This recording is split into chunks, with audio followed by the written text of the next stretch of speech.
Ravi de vous retrouver pour ce nouveau numéro d'Emprise Directe pour parler d'un sujet de société. Il concerne des millions de salariés.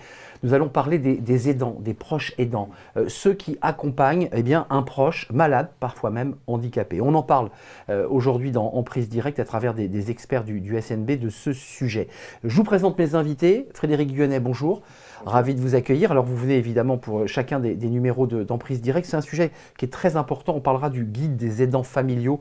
On le présentera à nos téléspectateurs. Vous êtes le président du SNB, le syndicat national de la banque, syndicat leader dans le secteur bancaire. Avec moi, Christine Gontier. Bonjour Christine. Bonjour. Vous êtes élue CSE, CSSCT, Banque Populaire Méditerranée. On parlera de ce sujet. On parlera aussi de la manière dont vous pouvez et vos collègues peuvent accompagner des salariés qui n'osent pas forcément dire, avouer qu'ils sont dans des situations d'aidants ou de proches aidants. Thierry Gache est avec nous. Bonjour Thierry. Bonjour. Délégué syndical BNP, référent handicap pour le SNB au sein de la BNP Paribas. Vous y tenez beaucoup, je le sais. Christophe Langlois, bonjour. Délégué syndical LCL, référent handicap CFE-CGC, membre du GROUPI, groupe de pilotage interfédéral pour le handicap, et vous êtes formateur handicap. On vous écoutera dans quelques instants. D'abord, Frédéric Guenet, c'est important parce que ce club handicap, vous l'avez souhaité, vous l'avez créé. Quel était l'esprit de ce club handicap? Alors, le club handicap et aidants familiaux, on l'a créé en 2020, donc ça fait déjà 3 ans. Le but de ce club handicap, c'était de pouvoir parler d'un sujet qui nous est très important au niveau du SNB, c'est le sujet du handicap et des aidants familiaux. Le but était de regrouper autour d'un même club différents acteurs du handicap dans les entreprises. Donc il y a BNP, il y a LCL, il y a le CIC, il y a la Banque Populaire, etc. Donc c'était qu'on puisse échanger à l'intérieur de ce club SNB pour pouvoir imaginer des améliorations qu'on peut apporter dans les entreprises avec des analyses d'accords. Et puis c'était aussi le partage du savoir de certains spécialistes du handicap pour que tout le monde ait le même niveau d'information. Des retours d'expérience, partager ces expériences. Exactement. Christophe, commençons par le début parce que c'est intéressant d'avoir une photographie de la situation. Quelques chiffres quand même. On voit que c'est très impressionnant, ceux qui sont en situation d'aidant ou de proches aidants. Alors avant quelques chiffres, je pense qu'il faut préciser ce que c'est qu'un aidant déjà. Oui. Surtout. Être aidant, en fait, c'est accompagner une personne en situation de dépendance par rapport à son âge, une maladie, le handicap, à titre non professionnel déjà, et à l'aider donc à accomplir les actes de la vie quotidienne. Se lever, s'habiller, faire des courses, des tâches administratives, des tâches financières. Et qui prend beaucoup de temps pour celui qui accompagne. Beaucoup de temps pour celui qui l'accompagne, parce que ce sont effectivement, pour la personne dans cette situation de dépendance, il n'est pas toujours capable de les faire, et c'est beaucoup de démarches administratives à tous les niveaux. Et c'est épuisant, il faut le préciser, pour celui qui accompagne. Et celui qui accompagne, c'est beaucoup de temps, en plus de ce qu'il a accompli, de son travail, de sa famille à gérer, de sa vie, et effectivement, c'est du temps supplémentaire. Ensuite, on distingue 2 types d'aidants, mais après, dans la suite de cette émission, on parlera aidants en général. Mais on a ce qu'on appelle les aidants familiaux, qui sont les personnes qui accompagnent un membre de la famille, conjoint, ascendant, descendant, collatéral. Et on a ce qu'on appelle les proches aidants. Proches aidants, c'est aider une personne avec qui on a un lien étroit. Un ami, un voisin, quelqu'un avec qui on n'a pas de lien de parenté, mais qu'on peut aider parce que dans un village, dans une petite ville, on s'entraide. On ne laisse pas quelqu'un vivre dans l'isolement. On ne laisse pas quelqu'un vivre isolé socialement, vivre dans le besoin. J'évoquais ces chiffres parce que quand vous avez donné les chiffres, c'est des chiffres nationaux, ce n'est pas des chiffres du secteur bancaire en particulier, non, mais c'est des chiffres qui sont très impressionnants. Les chiffres sont très impressionnants parce qu'aujourd'hui, les aidants, c'est 11 millions de personnes en France, donc un Français sur 6. C'est dans ces 11 millions, près de 550 000 enfants mineurs de 5 à 17 ans, parce que y a des familles monoparentales et malheureusement des fois le parent seul, s'il est malade, il n'y a que l'enfant pour l'aider. Donc c'est aussi quelque chose de très important parce que ces enfants-là sont aussi en situation de détresse. Ça touche essentiellement les femmes. 58% de femmes sont touchées par la situation d'aidant. C'est plus de 50% des aidants sont des actifs aussi. On a des aidants aussi qui du coup sont touchés par des problèmes physiques, de santé. Eux-mêmes sont impactés. Eux-mêmes sont impactés puisque 75% se disent touchés par une situation de stress, de fatigue. Et de burn-out pour certains cas. Éventuellement de burn-out, c'est la conséquence finale, je dirais, à un moment donné, de l'accompagnement, du temps qu'il donne. Et effectivement, malheureusement, on peut arriver à ces situations-là. C'est plus de 80% des aidants, c'est au moins 20 heures par semaine pour aider quelqu'un. Oui, c'est impressionnant. En plus du temps de travail. En plus du temps de lorsqu'on est à travail, plein. tout à fait. En plus de leur vie personnelle et éventuellement des activités, s'ils arrivent à avoir des activités. Et ce qui est intéressant, c'est que dans cette émission, à travers vous, à travers le regard que vous avez de syndicaliste, il y a beaucoup de DRH qui parfois constatent des burn-out sans trop savoir d'où ils viennent. Et en fait, quand vous grattez, et vous, quand vous allez au contact, et on va en parler avec Christine, on découvre en fait que cette situation de burn-out, elle n'est pas forcément liée au travail directement, mais à l'environnement du travail. C'est très inquiétant, ça. Tout à fait. Mais c'est pour ça qu'on fait un petit peu, excuse-moi Non mais Christophe, parce qu'on fait un petit peu la distinction entre le burn-out et le syndrome d'épuisement professionnel. Parce que le syndrome d'épuisement professionnel est vraiment lié à une situation de travail. Le burn-out inclut et le travail, mais aussi la situation privée.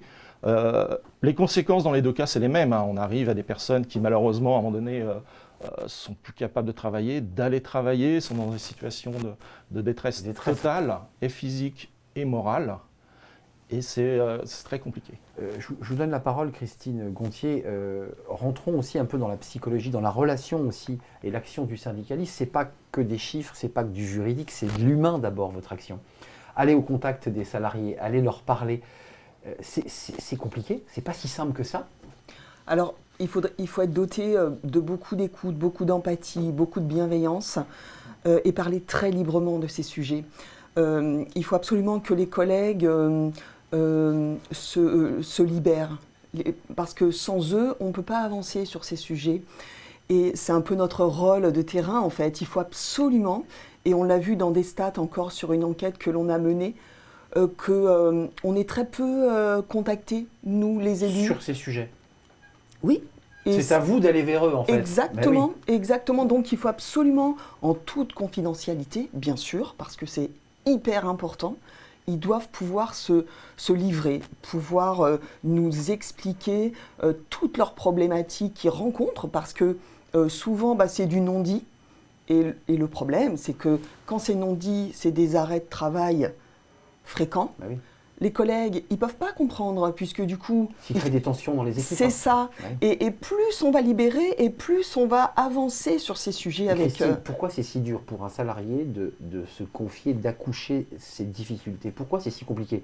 Il a peur d'être quoi? Discriminé, d'être mis au placard, d'avoir des difficultés dans sa carrière? Qu'est-ce qui bloque? Alors souvent, je rencontre des gens qui ne se rendent même plus compte qu'ils sont aidants. Ils ne se rendent pas compte qu'ils sont aidants. Et du coup... on est là aussi pour leur expliquer qu'on a des dispositifs, État ou entreprise, et on est là pour les aider. Mais il faut absolument que ces gens aient confiance en nous. Ils nous voient souvent. Il faut qu'on soit sur le terrain en permanence pour qu'on établisse ensemble un vrai lien. Et ensuite, ils arrivent à se livrer facilement. Et donc ensuite, à aborder les sujets dont on va parler, qui sont des sujets très juridiques. Là, en l'occurrence, on n'est plus dans l'humain. C'est de quoi ils peuvent disposer pour pouvoir être accompagnés. Thierry, restons sur le légal, parce que j'aimerais vous entendre aussi tous les trois sur le sujet humain, mais sur le légal, qu'est-ce qui existe aujourd'hui dans le secteur bancaire? On l'a vu, les aidants salariés ont essentiellement besoin de temps, d'accompagnement et dans certaines situations de rémunération. Donc c'est vrai que ces dernières années, la loi a progressivement accordé des droits aux aidants. Alors, il existe des congés légaux, comme le congé proche aidant, le congé de présence parentale, le congé de solidarité familiale ou le don de jour. Exact. Mais malheureusement, ces dispositifs sont notoirement largement insuffisants pour répondre aux besoins des aidants salariés qui ont besoin de concilier vie professionnelle et rôle d'aidant. Et j'aimerais rajouter 2 chiffres à ceux qu'ont cités tout à l'heure Christophe. Un chiffre qui est éloquent, parce qu'on parlait des situations de burn-out, mais les statistiques démontrent qu'un aidant sur 2 décède avant la personne aidée.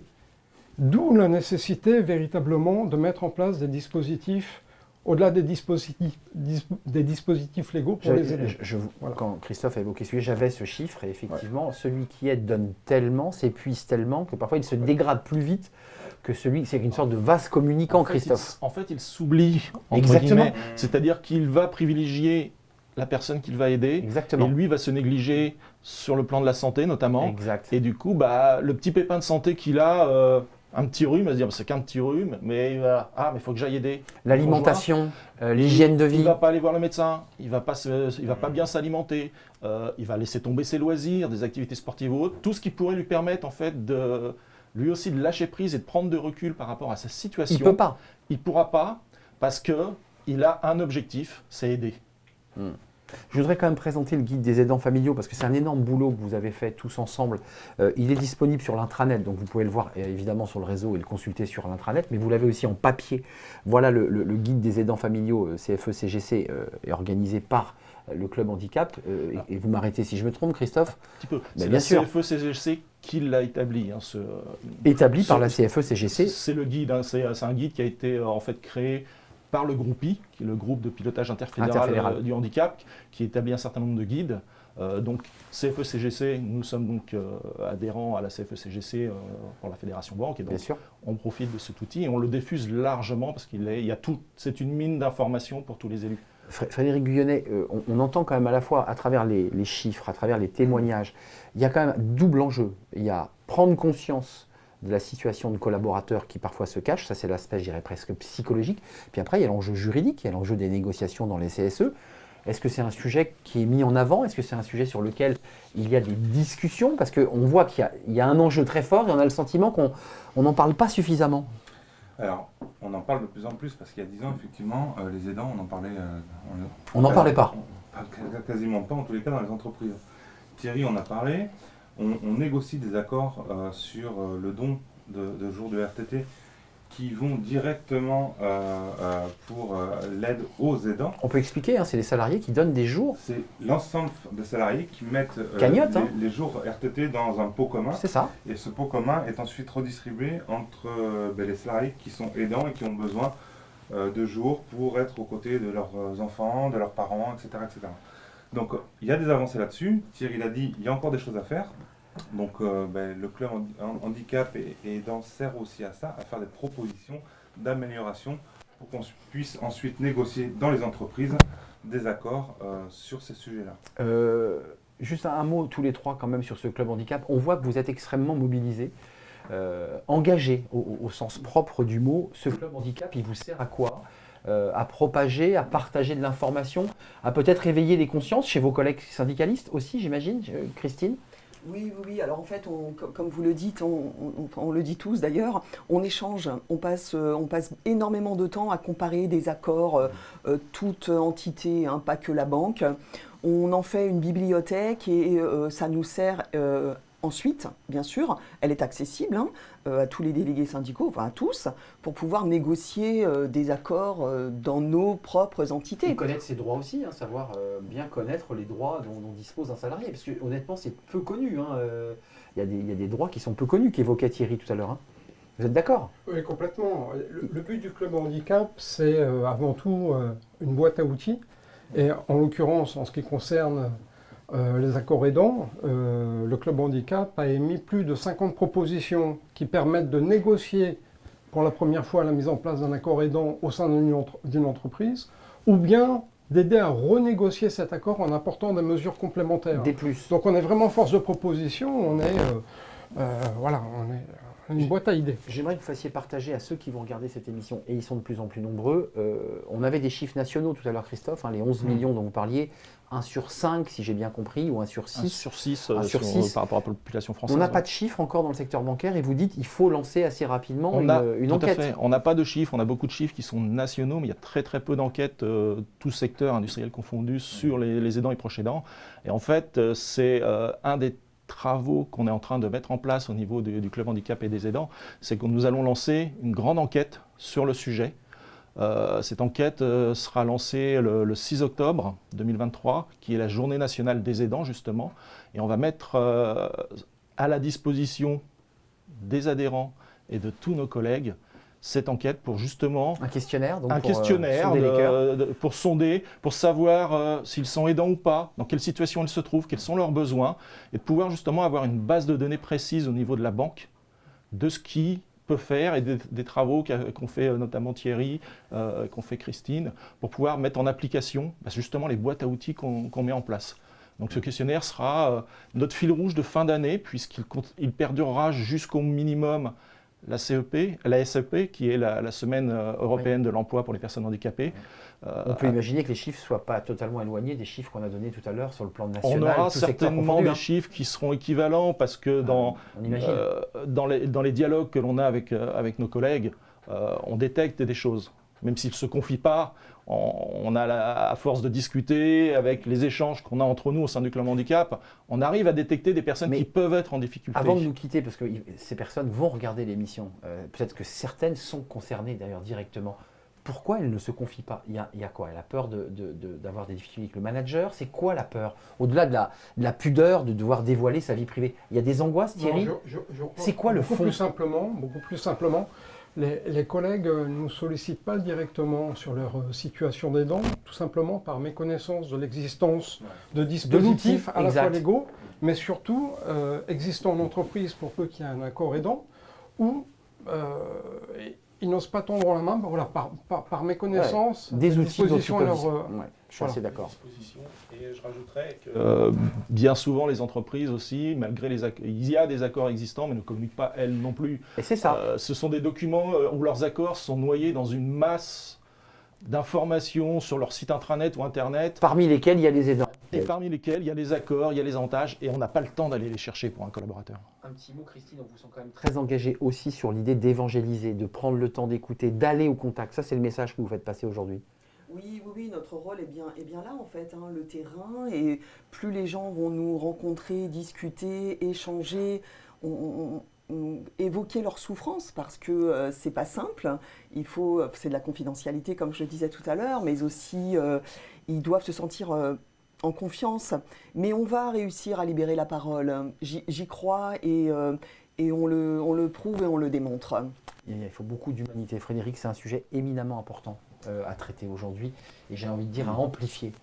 C'est un sujet essentiel aujourd'hui dans la vie de l'entreprise, dans la vie des salariés, et le SNB l'a bien pris en main, et effectivement on va avancer sur ce sujet-là. Merci à vous quatre. On continuera à traiter de ce sujet. Peut-être qu'on se donnera rendez-vous à l'issue de votre enquête qui démarre le 6 octobre prochain. Et puis le guide des aidants familiaux CFE-CGC, cette fois-ci je ne me suis pas trompé Christophe, ça c'est un guide important et vous l'avez sur l'intranet. Si vous n'avez pas le document papier, vous pouvez le consulter. Merci à vous trois, merci à vous Christine Gontier qui venait du sud de la France, de Banque Populaire Méditerranée, j'ai envie de dire Marseille, et l'UCSE. Merci à Thierry Gache d'être venu nous rendre visite, délégué syndical BNP, référent handicap pour le SNB au sein de BNP Paribas, et merci à Christophe Legois, délégué syndical LCL, et puis vous pilotez, vous êtes membre du GROUPI, ce groupe de pilotage interfédéral handicap, formateur handicap. Merci, et puis évidemment merci à Frédéric Dionnet qui porte tous ces sujets et qui a souhaité que cette émission existe, cette belle émission en prise directe. Merci à vous, merci de votre fidélité. Réagissez, faites-nous partager sur Twitter, sur les réseaux sociaux, vos réactions aussi, peut-être nous faire partager vos idées. On est preneurs. Vous êtes preneurs. Ils sont tous preneurs ici sur ce plateau. Je vous dis à très bientôt. Bye bye.